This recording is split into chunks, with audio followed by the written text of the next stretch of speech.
बिना विचारे जो करे सो पाछे पछताए। बिना विचारे जो करे सो पाछे पछताए। ट्रंप फंस गया टैरिफ में भारत से उलझाए। ट्रंप फंस गए टैरिफ में भारत से उलझाए। विचारे हो ना पाए, विचार कर ना पाए, उनके सहयोगी गलत तर्क में फंसा ले गए। सचिव वैद गुरु तीन जो प्रिय बोले भय आस, राज धर्म तन कीन करि होई बेगही नास। भारत को ट्रंप के टैरिफ जाल में नहीं फंसना है और भारत ने इसकी काट तैयार कर ली, बल्कि अब ट्रंप अमेरिका में ही फंस गए, उलझ गए टैरिफ के जाल में। टैरिफ के जाल में उनकी नीति दो मुखी रही। चीन के साथ नहीं कोई जुर्माना है, भारत के साथ में उनके बड़ा ही खिसियाना है।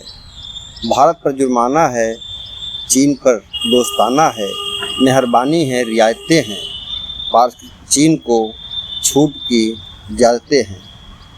इस बात पर महंगाई के उफान पर ट्रंप अमेरिका में घिर गए हैं और अब ट्रंप के समर्थक भी उनसे मांग कर रहे हैं, अमेरिका की जनता महंगाई को क्यों झेले।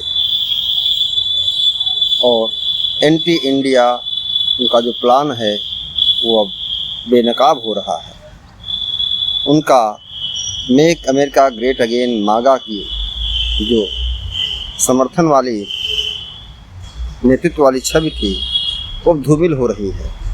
और उनकी समर्थक लारा लूमर लिखती हैं, जब हम 6 लाख चीनी कम्युनिस्ट पार्टी के जासूसों को आयात कर रहे हैं तो अमेरिकी छात्रों को विज्ञान, तकनीक, इंजीनियरिंग और गणित में जाने का क्या फ़ायदा।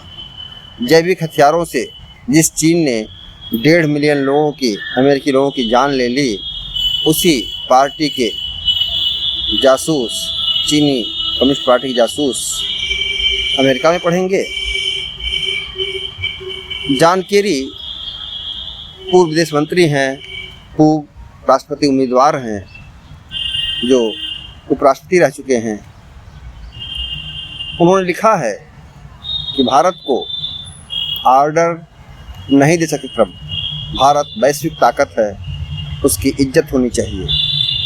ट्रंप भारत को अमेरिका से दूर कर रहे हैं। निक्की हेली उन्हीं के पार्टी के समर्थक हैं। उन्होंने लिखा है, चीन से मुकाबला करने में भारत की हमें ज़रूरत है और पिछले 25 साल की मेहनत को ट्रंप ने बेकार करने का पूरा प्रयास किया है। जॉन बोल्टन जो उनके राष्ट्रीय सुरक्षा सलाहकार हैं, उन्होंने भी लिखा है कि भारत चीन से रिश्ते मजबूत होंगे ट्रंप की टैरिफ के कारण, जो अमेरिका की दीर्घकालिक नीति के लिए कतई उचित नहीं है। मीडिया भी लिखती है कि भारत चीन के रिश्ते मजबूत होंगे, वर्ल्ड ऑर्डर में एक नए बदलाव होंगे। फॉक्स लिखता है, चीन रूस के करीब भारत जा रहा है। न्यूयॉर्क टाइम्स लिखता है, ट्रंप भारत को चीन की ओर धकेल रहे हैं। फरीद जकारिया ने भी इसकी आलोचना की। यानी ट्रंप की जो पॉलिसी है, जो अमेरिका की वैश्विक रणनीति थी पिछले 25 सालों की, बिल क्लिंटन से लेकर के और जो बाइडेन तक, उस सारी मेहनत पर ट्रंप की टैरिफ ने पानी फेर दिया है और इससे अमेरिका में ही इसके नुकसान दिखाई पड़ने लगे। भारत को एक अच्छा मौका है उभरने का। संकट जब आता है, चैलेंज जब आता है, तो नई ताकत देता अगर आदमी धैर्य के साथ सामना करे उसका। भारत का स्वदेशीकरण का जो अभियान है, जो वोकल फॉर लोकल है, लोकल फॉर वोकल है, इसको लागू करने की बात है। हम जो भी सामान लें, मेड इन इंडिया लें, मेक इन इंडिया लें और जिसमें भारतीयों का खून पसीना लगा हो। जिसमें धन किसी और का हो लेकिन बना भारत में हो, अगर हम उस सामानों का प्रयोग करते हैं और अपने त्योहारों पर जो हम गिफ्ट देते हैं दूसरे को, वो भारतीय प्लेटफॉर्म से भारतीय सामान दें और भारतीय खरीदने का प्रयास करें। इस रास्ते पर हम चलेंगे तो भारत चूँकि व्यापार से ज़्यादा अपने घरेलू कंजम्पशन पर, घरेलू खपत पर उसके सामान, उसकी ऊर्जा व्यय होती है और इससे हमारा निवेश बढ़ेगा।